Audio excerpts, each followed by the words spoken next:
Hello, mysterious person behind the screen, and welcome to my collection update for June 2021. I'm filming outside. It's nice, it's a sunny day. Thought I'd film this video outside for a change. Not sure how this is going to go. This might end up being a complete disaster, and I never do this again, but hopefully it'll be alright, because it's kind of too hot to film inside at the moment. So yeah, picked up a few cool things this month. A few figures, Doctor Who stuff, 4Ks, Criterion Blu-rays, so yeah, let's get into it. So I did pick up some Sam Raimi era Spider-Man figures, so I got this guy. This is, I believe, from 2002. He is the 6-inch Spider-Man figure from the first film. Got him kind of posed like that. He's pretty damn cool. And yeah, I never had any Raimi figures growing up. I only had like the ones from Spider-Man 3, which were like the really crap, like Spider-Man on a motorbike kind of thing, which weren't very good. So to have him, and he's very cool, and he's lots of articulation on him. You can move his fingers and stuff, so very cool stuff there. And I did pick up, this guy's not in such great condition, but he is still pretty cool, Doc Ock from Spider-Man 2. One of his claws is a bit buggered, but you know, his nose is kind of smudged as well, but he looks really cool on the shelf. You can't notice any of that on the shelf, and he just looks really damn cool. So yeah, Doc Ock and Spidey from the Raimi era. My good friend Gav also gave me some of his old Doctor Who figures that he doesn't want anymore. I'm not going to bring them down. I'll probably throw some footage in here, mix them in. But I did get the Cassandra, and I'm sure I had a Cassandra as a kid, but I can't find her anywhere, but I've got her now. I've got a Cassandra. I got a Series 2 Rose, which I never had. I got a early Dalek Battle Pack Series 1 Rose, which is an awful figure for so many reasons, but I had to have it just because it's so bad. Empty Child, picked up that figure, basically just filling in some gaps in my collection of figures I never had. Got some extra Cybermen from him as well, so yeah, some cool pickups. Very grateful to Gav for gifting me the figures that he doesn't want anymore, and yeah, they all look pretty damn cool. So yeah, now on to some 4Ks. Probably the biggest, one of my most anticipated releases of the year. It's, you know, ever since 4K, I upgraded to 4K, I was thinking, when are these films gonna be released on the format, because they looked amazing on Blu-ray. They always have just looked fantastic. And so yeah, Indiana Jones 4K collection. Pretty nice packaging. Not as nice as the Blu-ray, unfortunately. It's kind of cheap looking compared to that. You do get a nice little, I might as well take it out actually. You do get a nice little poster kind of thing, where you get all the film posters there in a nice little sheet, which is pretty cool, and also a map of where Indy has done kind of cool things. But yeah, these picture quality on this set, absolutely unbelievable. These, like I said, these films will always look stunning on Blu-ray. So I was really excited to see how they look on 4K, and yeah, didn't disappoint. Some of the fine detail in these transfers is insane. Like, just watching Temple of Doom, and you can just see every little seam on the costumes and in the caves and everything. Last Crusade, I think, looks the best. There are times where I'm watching these discs and it's real sort of, oh my god, this is insane. Absolutely some of the best picture quality I've ever seen from the 4K format, and yeah, it's Indiana Jones. Everyone loves these films. I even like the fourth one. It's not as good as the rest, but it's still good. It does look the worst on 4K though, but the first two in particular, just absolutely reference quality 4K discs, just stunning. I think this is a massive spine slash down the middle of that there, but that's okay. So yeah, really happy to own these in 4K. They look just, yeah, absolutely stunning discs. And Predator, we got Predator on 4K. I picked this up during the Prime Day sales, and I watched this film for the first time last year, along with the second one, and I really enjoyed it. Really enjoyed this film. It's about time I kind of watched it, and yeah, really great. I thought I'd pick it up on 4K because the Blu-ray editions were always really terrible, especially the 2010 release, which is infamously DNR'd. Yeah, the 2010 releases always just look really terrible, and the 4K is very grainy from what I've watched, what I kind of checked out, but it looks really good. So yeah, looking forward to rewatching this at some point. I don't know when, but yeah.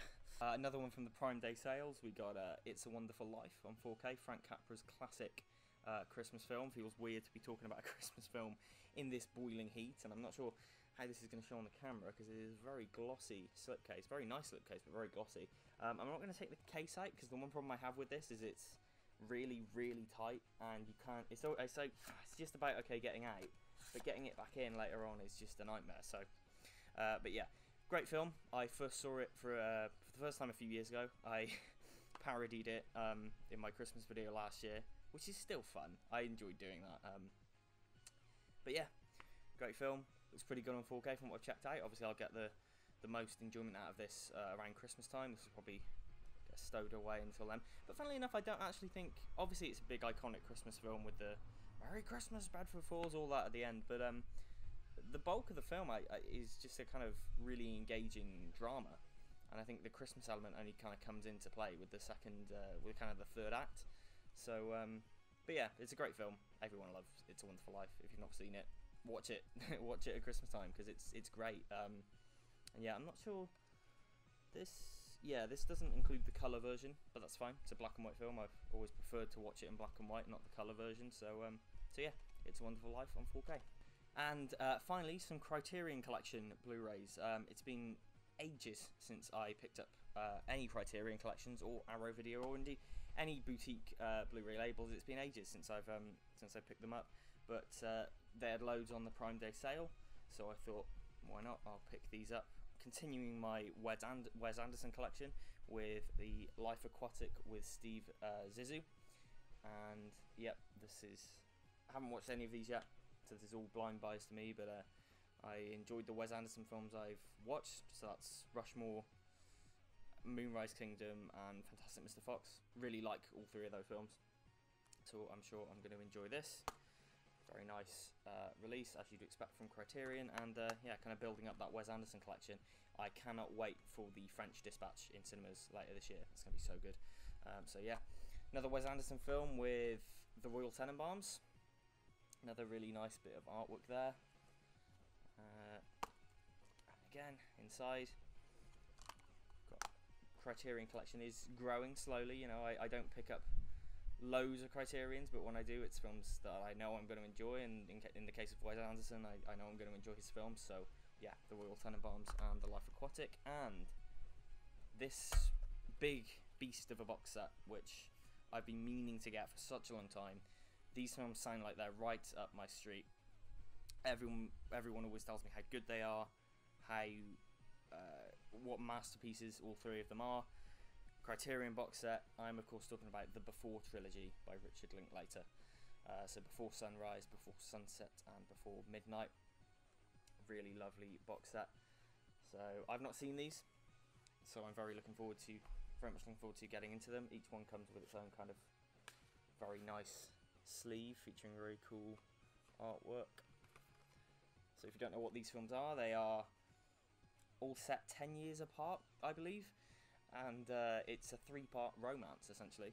It follows two people as they meet for the first time, and then they kind of reunite, and yeah, 10 years apart each time. And there's some really cool extras on this, and kind of physical stuff that's included in these really nice little sleeves. So yeah, the Before Trilogy, I can't wait to check these out. And what a gorgeous set.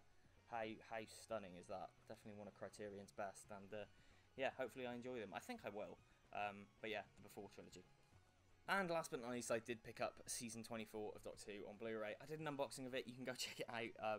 That's all that needs to be said, really. It's Season 24 on Blu-ray. Mad. But yeah, God, it seems like I picked up more this month, but I guess that's because I kind of lumped the Doctor Who figures into one. So I think with those, it probably would have been more. But yeah, I'm really happy with the stuff I got. Really happy to grow that Criterion collection, and hopefully that will continue into the future. And Indiana Jones on 4K, that's one of my most anticipated releases, and yeah, I was so happy with it, especially Last Crusade. That I remember watching Last Crusade on Blu-ray and thinking it was one of the best Blu-rays I'd ever seen, and that has continued now into the 4K era, because the Last Crusade on 4K is one of the best 4K discs I've ever seen. So yeah, really happy with the Indiana Jones box set, and I enjoy those films more and more with every year. Every time I rewatch those films, I just love them even more. So yeah, hope you enjoyed the update, and I'll see you in my next one. Extra will be going up soon. It might even be out by the time you see this, I'm not sure. I've got some stuff in the pipeline, but yeah, like, subscribe, comment. I'll see you in the next one. Take care now.